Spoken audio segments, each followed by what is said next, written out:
मागच्या आठवड्यात मान्य उच्च न्यायालयाने नगर आणि नाशिक जिल्ह्यातून मराठवाड्याला आवश्यक ते पाणी पुरवण्याचा आदेश दिलेला होता। 24 तासात करण्याचं काम दिलेलं असताना त्याला 72 तास पश्चिम महाराष्ट्रातील पुढाऱ्यांनी आणि अधिकाऱ्यांनी लावले। भंडारदरा धरणातून मागच्या सोमवारी 1700 क्युसेस पाणीसुद्धा सोडलं, परंतु हे 1700 क्युसेस सोडलेलं पाणी ओझरपर्यंत आल्यानंतर त्यातलं 1200 क्युसेस पाणी डाव्या आणि उजव्या कालव्यात वळवलं गेलं। थोडक्यात फक्त 500 क्युसेस पाणी जायकवाडीकडे येण्याचा मार्ग मोकळा झाला, परंतु या 1700 पैकी 1200 क्युसेस येणं म्हणजे ही मराठवाड्याची क्रूड चेष्टा आहे, मराठवाड्याची थट्टा आहे, मराठवाड्याच्या डोळ्यात धुळफेक करण्याचा हा प्रकार आहे।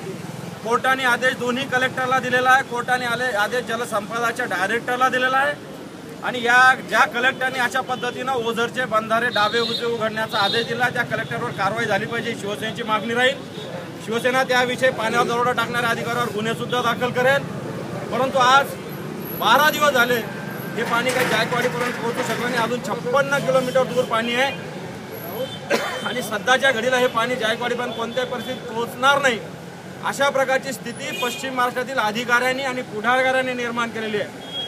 मराठवाड्याला खऱ्या अर्थानं 21 टीएमसी पाणी देण्याची मागणी केली होती, परंतु आतापर्यंत फक्त 1100 टीएमसी पाणी मिळालेले 11, त्यातलं 2 टीएमसी पाणी मागच्या वेळेस चोरी झालेलं याचा असा प्रकारचा अफिडेविट अधिकाऱ्यांनी दिले। त्या 2 टीएमसी पाण्याचा शोध सुद्धा लागलेला नाही, परंतु आताच्या घडीला अशा पद्धतीनं सोडलेलं 1700 क्युसेस पाणी पळवणं हे खऱ्या अर्थानं मराठवाड्याच्या तोंडचं पाणी पळवण्याचा प्रकार आहे। मग शिवसेना आजपासून रस्त्यावर उतरलेली आहे। या मराठवाड्यावर कोणत्याही प्रकारचा अन्याय आतापर्यंत होत आलेला आहे, परंतु शिवसेना यापुढे कदापि सहन करणार नाही।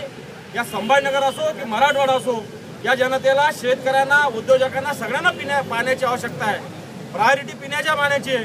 म्हणून किमान ते 1600 क्युसेस पाणी संभाजीनगरपर्यंत यायला पाहिजे होतं, परंतु ते अडवलं गेलं आहे। त्याचा निषेध म्हणून शिवसेना आंदोलन करते। ज्या अधिकाऱ्यांना अशा पद्धतीने आदेश दिला त्यांच्यावर कारवाई झाली पाहिजे। संभाजीनगरच्या कलेक्टरला आणि नगर आणि नाशिकच्या कलेक्टरला पाणी इथपर्यंत आलं पाहिजे अशा प्रकारचा आदेश दिला, त्याची अंमलबजावणी संभाजीनगरच्या कलेक्टरने केलेली नाही, नाशिक आणि नगरचे केले नाही। म्हणून शिवसेना या अधिकाऱ्याविरुद्ध सुद्धा आंदोलन करेल आणि या अधिकाऱ्यावर गुन्हे दाखल झाले पाहिजे अशा प्रकारची मागणी शिवसेना धरेल। अशा प्रकारच्या रस्त्यावर शिवसेना उतरलेली आहे। पाणी आमच्या हक्काचे।